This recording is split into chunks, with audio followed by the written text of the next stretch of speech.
anak-anakku, siswa baru peserta MTLS tahun 2020-2021. Berakhirnya materi keOSISan, kita lanjutkan dengan materi kepemimpinan. Karena antara OSIS dan kepemimpinan merupakan bagian yang terintegrasi satu dengan lainnya. Dengan terintegrasinya keOSISan dan kepemimpinan, diharapkan organisasi siswa intrasekolah di SMA Negeri 1 Selong dapat kita laksanakan secara baik, benar, bertanggung jawab, serta efektif dan efisien.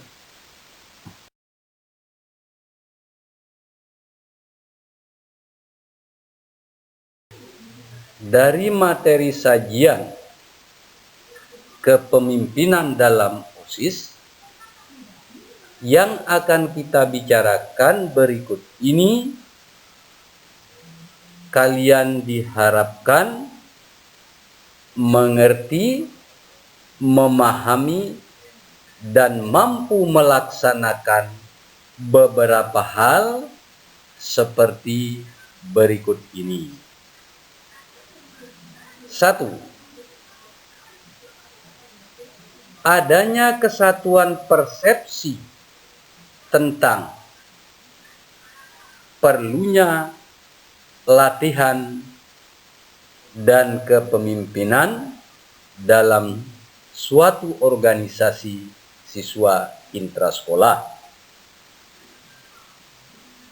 Selanjutnya, adanya kesatuan persepsi tentang fungsi dan peran pemimpin dalam kerjasama tim secara sinergik. Terakhir, kalian mengerti tipe-tipe dan prinsip-prinsip kepemimpinan. Adapun hasil yang diharapkan berikutnya adalah adanya pemahaman diri dalam pola pemimpin, termasuk kelebihan diri, kekurangan diri, dan bagaimana cara memperbaiki kekurangan-kekurangan perorangan yang selanjutnya dapat kita wujudkan secara bersama dalam pencapaian tujuan organisasi. Untuk mencapai hasil yang diharapkan dalam suatu kepemimpinan, maka perlu kalian para peserta MTLS memahami 1. Pengertian kepemimpinan. Secara definisi, kepemimpinan adalah suatu proses bagaimana mempengaruhi aktivitas-aktivitas dalam suatu kelompok yang diorganisir ke arah pencapaian tujuan. Dengan kalian memahami definisi kepemimpinan ini, insya Allah, maka apabila kita bergabung atau partisipasi dalam suatu organisasi, organisasi, perilaku-perilaku personal di dalam organisasi dapat diarahkan secara efektif.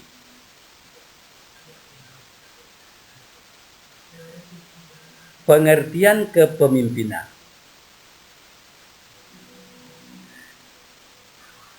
Keberadaan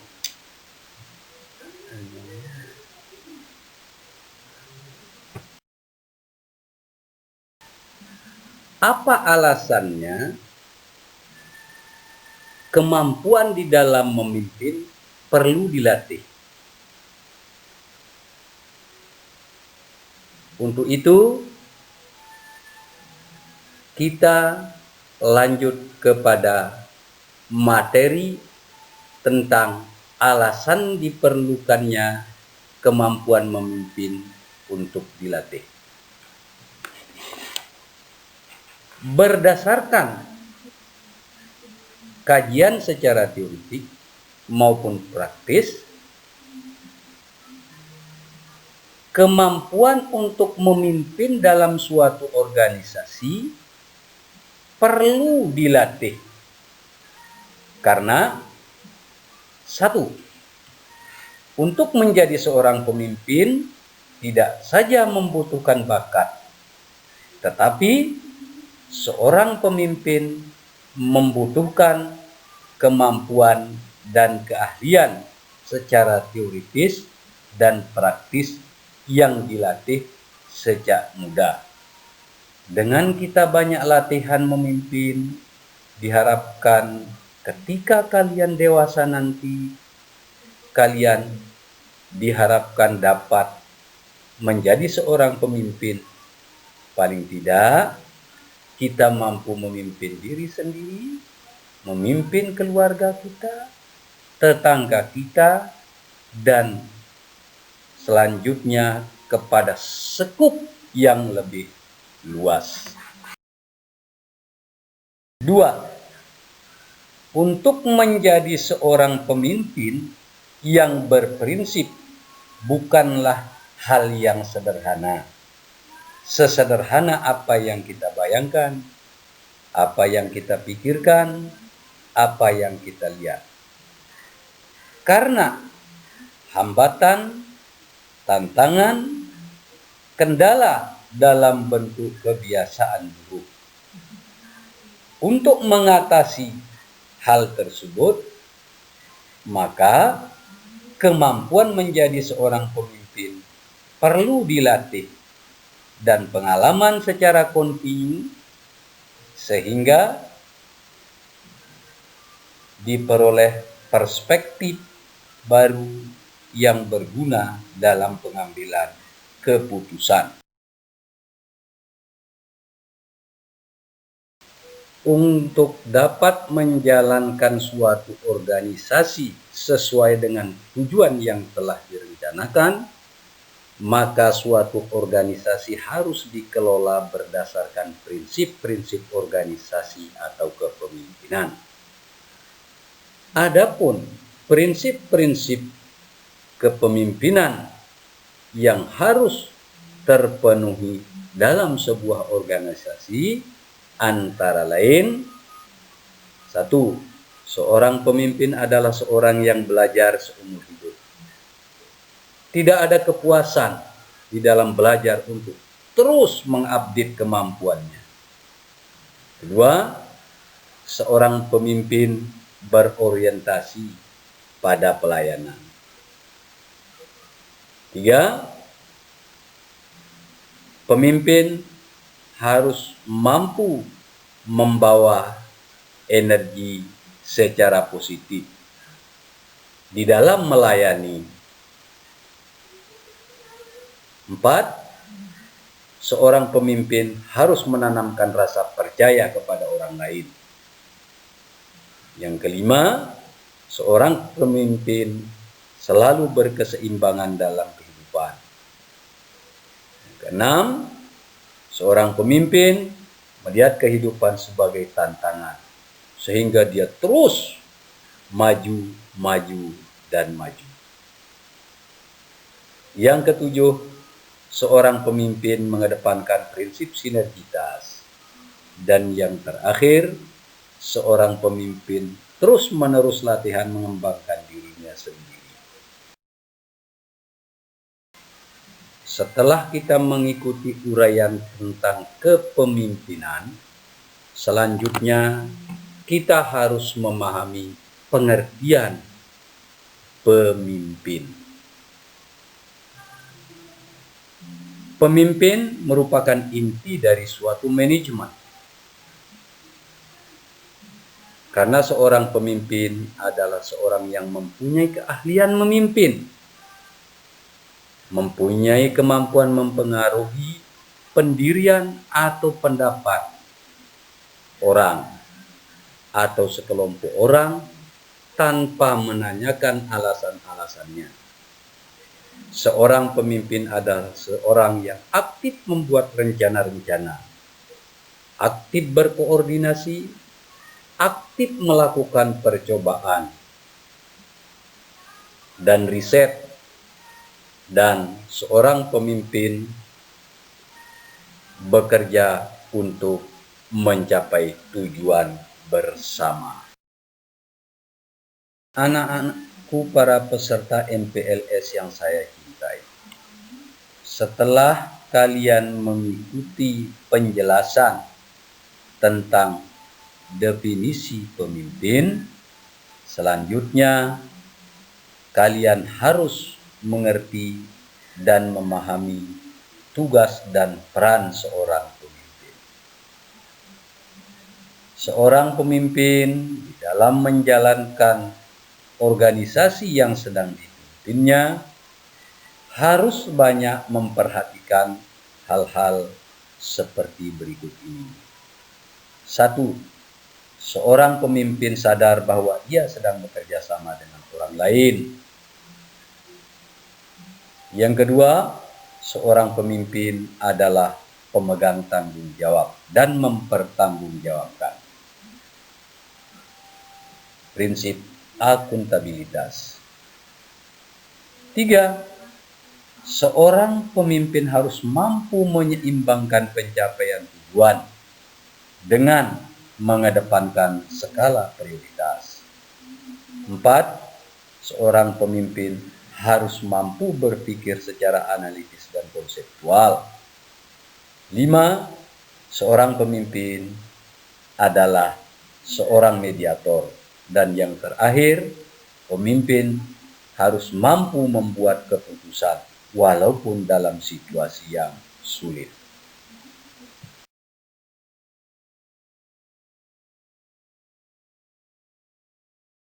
Dari uraian-uraian tentang kepemimpinan dan pemimpin seperti yang telah kita bahas di atas, maka sampailah kita pada suatu kesimpulan tentang kepemimpinan dan pemimpin.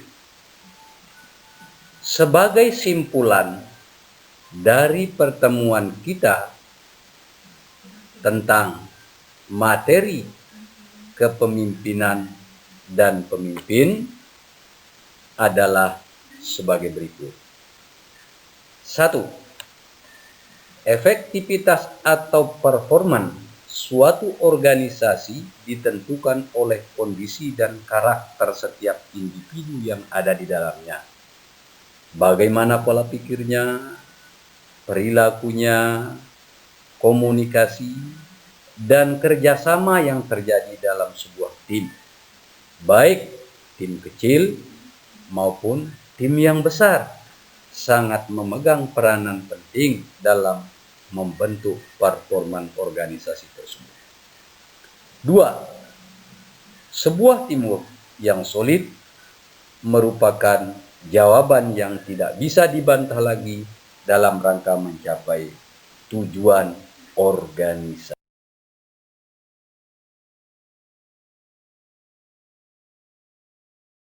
Persamaan persepsi dari setiap individu dalam tim sangat penting dan strategis dalam membangun kekuatan organisasi. Keberhasilan organisasi sangat ditunjang oleh kemampuan orang-orang yang tergabung dalam organisasi untuk mewujudkan the excellent team, yaitu tim yang harmonis. 4. Kerjasama menjadi sumber daya manajemen yang berkekuatan dan siap menyambut perubahan, tidak hanya kumpulan sejumlah orang yang tidak berdaya.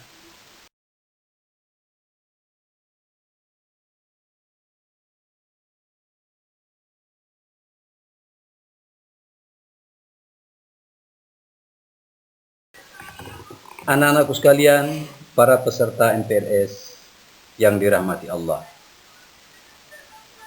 Uraian demi uraian materi sudah kita selesaikan, maka berakhirlah pertemuan kita di dalam mengikuti MPLS di SMA Negeri 1 Selong tahun pelajaran 2020-2021. Semoga keaktifan kalian, kesungguhan kalian, keseriusan kalian dalam mengikuti kegiatan ini sejak awal sampai akhir tercatat sebagai amal ibadah di sisi Allah Subhanahu wa Ta'ala, sehingga kelak setelah kalian menjadi orang yang mandiri, kalian termasuk orang-orang yang dijanjikan Allah sebagai insan yang madani. Terima kasih atas segala perhatian. Mohon maaf terhadap kekurangan. Billahi taufiq wal hidayah. Wassalamualaikum warahmatullahi wabarakatuh.